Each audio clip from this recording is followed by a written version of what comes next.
What you need to know before making your move to Fort Collins.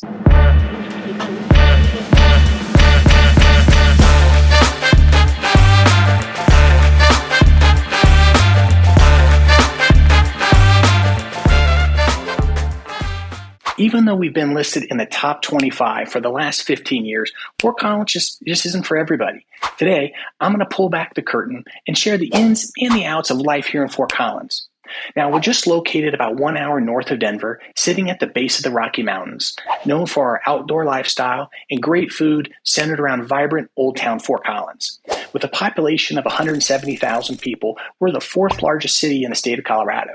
Home to Colorado State University with about 32,000 students. The university sits right on the south side of Old Town, and it brings a youthful vibe and really a lot of extra excitement, especially on game days for all of the different CSU events. Now, many that move here come from the tech world. Whether they're companies based here or they work remotely, there's easy access offered to Denver International Airport. Also, we see a lot of retirees here that move here to be close to their family, as well as many friends and being close to the grandkids and they're also their kids. And they come here to enjoy our mild climate. 300 days of sunshine, it takes that cold edge off of those cold winter days. With the exception of those couple brisk months in January and February, for many, they're just distracted by all the fun winter activities. But for me, those are the 2 months I plan my beach activities and take my beach down. Not many realize how dry of a climate we have, so you may want to bring a little bit of extra sunblock and sun lotion. We average 15 inches of annual precipitation. Now, comparatively, say Florida, they receive about 54 inches of rain, so big difference. Over the summer, we have very mild temperature swings with toasty summer days and cool evenings from that cool mountain breeze. Now, like many growing areas, traffic can be a point of contention. We're set up really on a grid system with our primary roads going north and south, as well as east and west. We get the typical traffic congestion, just like most areas do, based on the morning and the end of day work schedules and school schedules as well. Now, but what many don't take into consideration is which side of town to live based upon your daily needs and your daily lifestyle. The west side is a great place to be with easy access to the foothills and Old Town, but this could also take 15 to 20 minutes to get across town to the interstate based on the time of day. Another wild card is our trains. Now, they have such random schedules, so you never know if they're coming or going. They primarily run north and south. They have the north and south routes. The big thing is they can cause an abrupt challenge in your daily commute. And for me, it always happens when I'm running behind. So again, watch out for the trains and be selective of where you choose. Our many neighborhood retail centers takes the need of driving across town away, offering you all of the different essentials such as groceries, dry cleaners, hardware stores, and so forth. The east side has really been where most of the growth has been over the last 10 years, offering easy access to Interstate 25 and really connects the Front Range running north to south all the way down into Denver. For those living on the outskirts, we have primary roads really surrounding our perimeter, providing a faster and a much easier access to all of Fort Collins as well. Also, we have different shuttle services that provide transportation to and from Denver, as well as our international airport. The recent expansion of Interstate 25 and widening it to the 3 lanes has also really eased some of our different traffic issues and many of the congestion that happens for those that are doing that daily commute as well up and down I-25 in various parts of the Front Range. Now, locally, biking is still one of the most popular forms of transportation.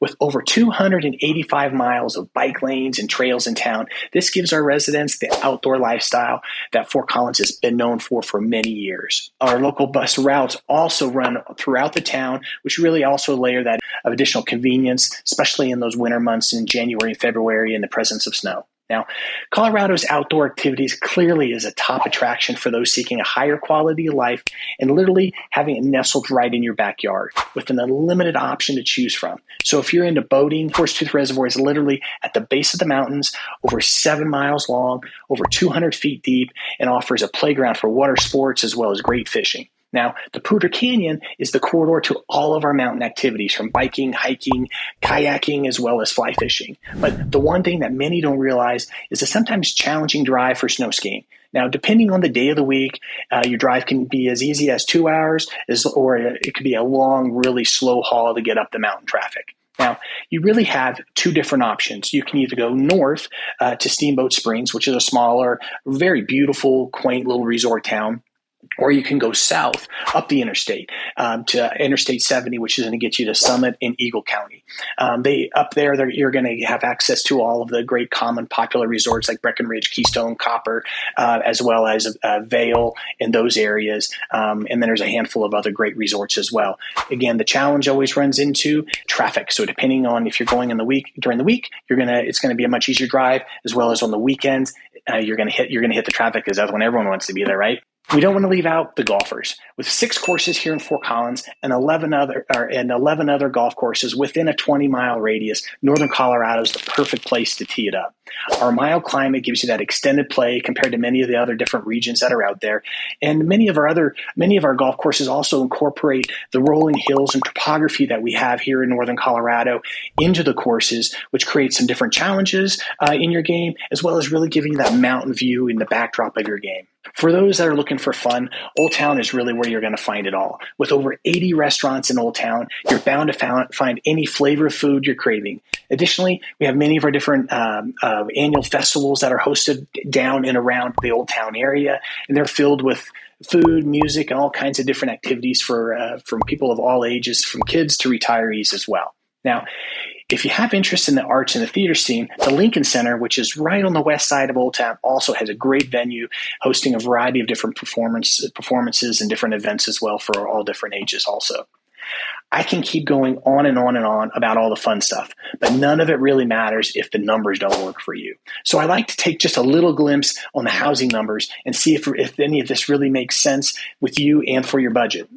As we shared on many of our other videos, Fort Collins tends to be a little bit more on the expensive option when it comes to Northern Colorado, but significantly cheaper when you compare Fort Collins to other areas such as Denver and Boulder. So for an example, a 2,553 square foot ranch here in Fort Collins, built around that 2010-2015 range, recently sold for $735,000. That same 2,600 square foot home in Loveland, similar year built, recently sold for $680,000. Now, if you go just 15, 20 minutes east from Fort Collins and Loveland to Greeley, a 2,500 square foot home built in the same time frame just sold for $523,000. So what you can see is there's a big price swing in our area based on location. But what we found for many of our clients is if you first start with what are your non-negotiables geographically going to be? Once we find it geographically, then we're going to say, okay, what are your non-negotiables in a home as far as amount of bedrooms, the size? Do you want to have all the bedrooms on the main level? Is a 2-story okay? All of those different things that are important. Then we're going to look at your budget and say, okay, what is your budget based on what your needs are? And once we are able to look at your budget and your non-negotiables, we're also then be able to help find the best options and the best neighborhoods for you. Some are willing to sacrifice size so they can get closer to the outdoor amenities that are important to them, like the biking trails, the hiking, and the access to the Poudre Canyon. Others would like to get more house for the money and yet only be 15 to 20 minutes away from those same activities. There's really not a right or a wrong. It's really a matter of finding a home that's going to be best for you and best for your family.